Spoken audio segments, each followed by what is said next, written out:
In May of 1967, a hauntingly beautiful song was released, one with the power to captivate every listener at first note. Its hypnotic, descending melody seemed to cast a spell, stopping people in their tracks, demanding their full attention.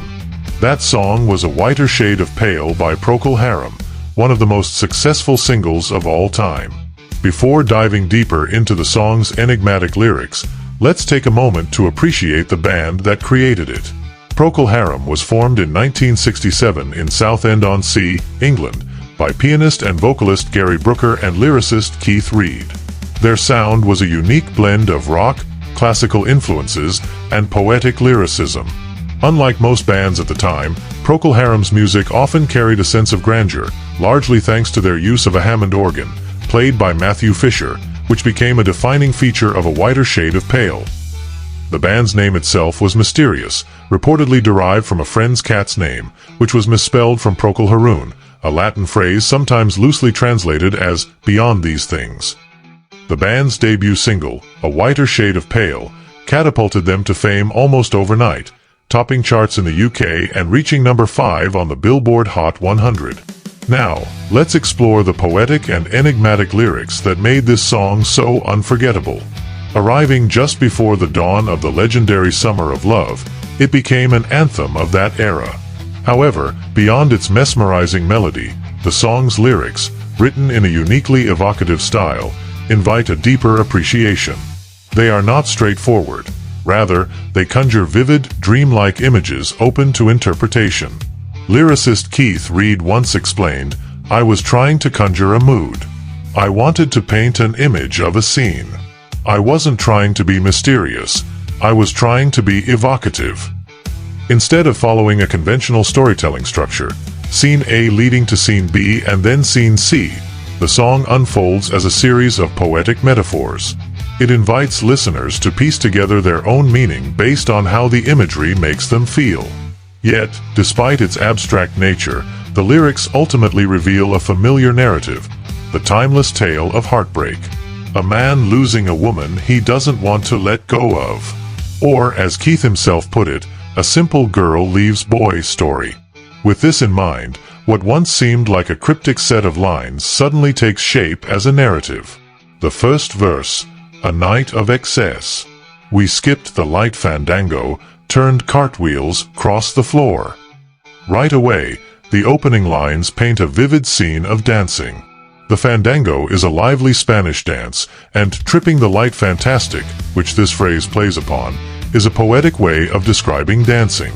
But as the verse progresses, things take a darker turn. "I was feeling kind of seasick, but the crowd called out for more." This suggests a sense of unease, possibly fueled by social pressure to keep going despite reaching a limit.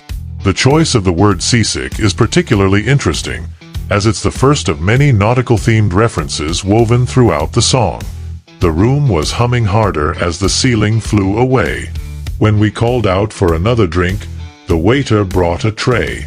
These lines reinforce the theme of overindulgence. The room spinning, the ceiling seemingly flying away. These sensations are all too familiar to anyone who's had one drink too many. In fact, Keith once mentioned that he got the idea for the song's title at a party, overhearing a man say to a woman, "You've reached a whiter shade of pale," possibly describing her pallor after a night of heavy drinking.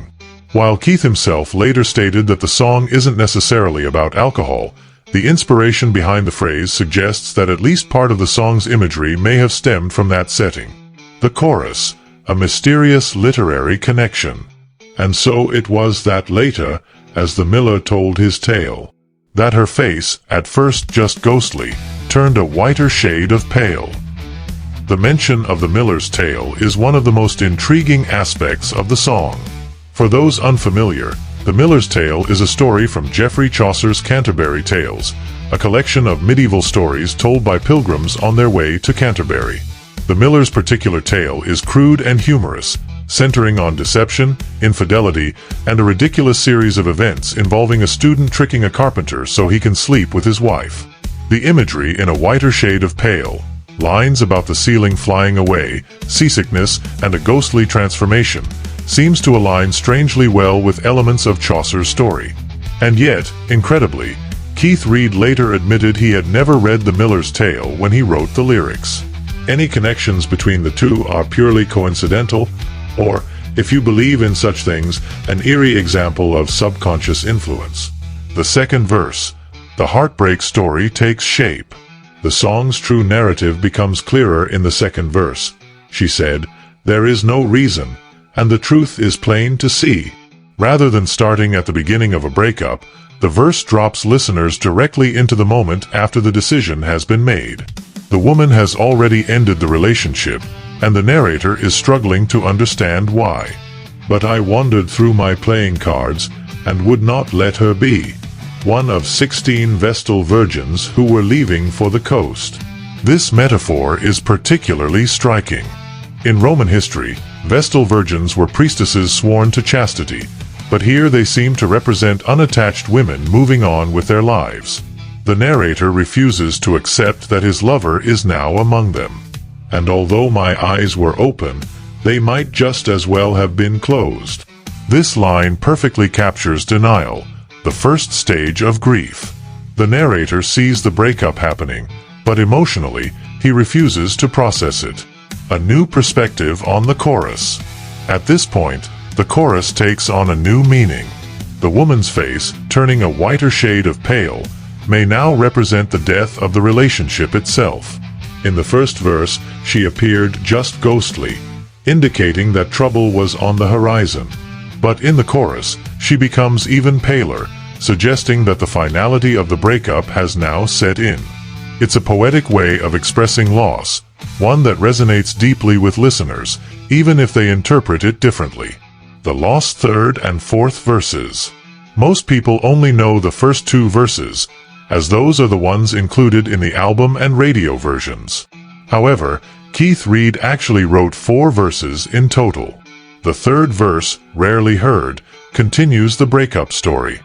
She said, "I'm home on shore leave, though in truth we were at sea." This continues the song's nautical metaphors. The narrator and his lover were at sea, adrift, unstable, yet she claims to be on shore leave, implying a temporary separation when, in reality, she's already emotionally moved on.